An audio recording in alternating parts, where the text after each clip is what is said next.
से भी 610 ईस्वी से पहले कोई भी मुसलमान नहीं था, मुहम्मद भी नहीं, और दुनिया के पहले 2 मुसलमान अबूबकर और खादिजा बने थे। ज्ञात रहे मोहम्मद ने कभी भी इस्लाम स्वीकार नहीं किया था, सिर्फ आयतें सुनाकर शुरू किया था।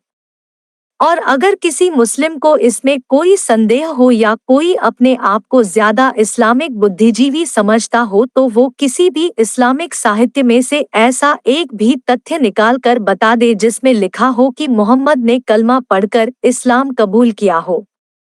मोहम्मद का वो चाचा अबू तालिब, जिसने मोहम्मद को पाला था, ने भी इस्लाम स्वीकार नहीं किया और यह तक कहा कि मुझे पता है कि तुम पाखंड कर रहे हो। अबू तालिब तो छोड़िए, हमजा, अब्बास, सैयदा सफिया, इन 2 चाचा और 1 चाची को छोड़कर चाचा के परिवार के 14 लोगों में से किसी ने भी मुसलमान बनना मंजूर नहीं किया। इसके अलावा मोहम्मद की 13 बीबियां और 40 रखैले मजबूरी के कारण मुसलमान बनी। मोहम्मद के चाचा चाची के वो नाम जिन्होंने न तो इस्लाम स्वीकार किया और न ही मुसलमान बने, यथा अबू तालिब, अबू लहब, जुबैर, मकवान, सफर, हारिस, उम्मे हकीम, बैजा, अरूही, अतैका, बर्रा और अमीना इत्यादि था। उस समय के पश्चिम के इतिहासकारों ने इस्लाम को एक विश्वस्तरीय लूट अभियान बताया था। अभी तो बहुत कुछ बाकी है, लेकिन इतने में ही यदि किसी मुस्लिम का इस्लाम खतरे में आ गया हो या किसी को बुरा लग रहा हो तो बता देता हूँ कि मैं पोस्ट के अंत में हमेशा ही डिक्लेमर डालता हूँ कि मैं किसी धर्म का विरोधी नहीं, मगर उनमें फैले ढोंगों और पाखंडों का खुलासा करता हूँ। और अब तो वैसे भी इस्लाम की असलियत दिनों-दिन खुल रही है। जो जितना जल्दी इस्लामिक पाखंडों को समझ लेगा और पाखंडों से दूर हो जाएगा, उतना उसके लिए अच्छा होगा, वरना बांकियों की तरह अंधविश्वासी का तमगा तो उसके साथ सदैव से लगा ही है। अब इस्लामिक पाखंडों के कुछ और उदाहरण पढ़िए। यथा इस्लाम कहता है कि अल्लाह की कोई छवि नहीं है, अर्थात वो निराकार है। अगर अल्लाह की कोई इमेज, छवि नहीं है तो उसने मोहम्मद या जिब्राइल से बात कैसे की और कुरान की आयतें कैसे बोली, या फिर मोहम्मद और जिब्राइल ने अल्लाह को कैसे देखा?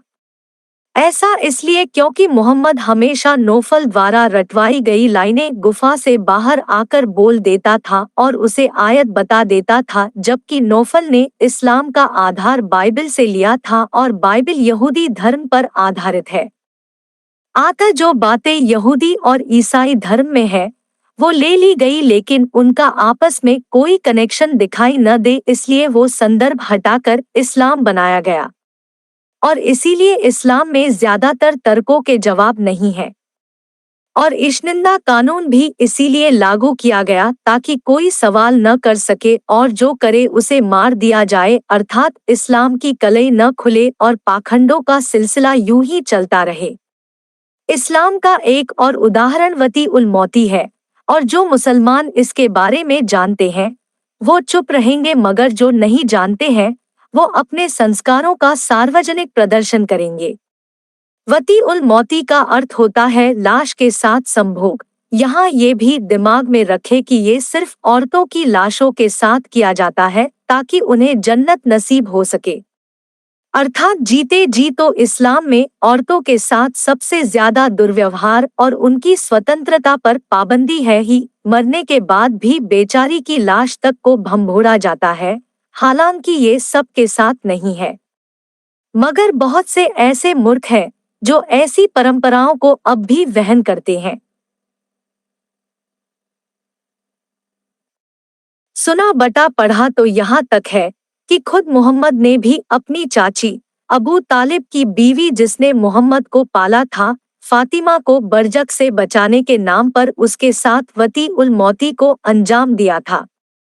इसके बारे में जामिया सगीर वाक्य संख्या 3442-4 में तफसील से लिखा है, मगर ऐसा मैंने किसी भी आधिकारिक इतिहास में नहीं पढ़ा है। आता इस मोहम्मद वाले तथ्य की सटीकता थोड़ी संदेहास्पद है। वैसे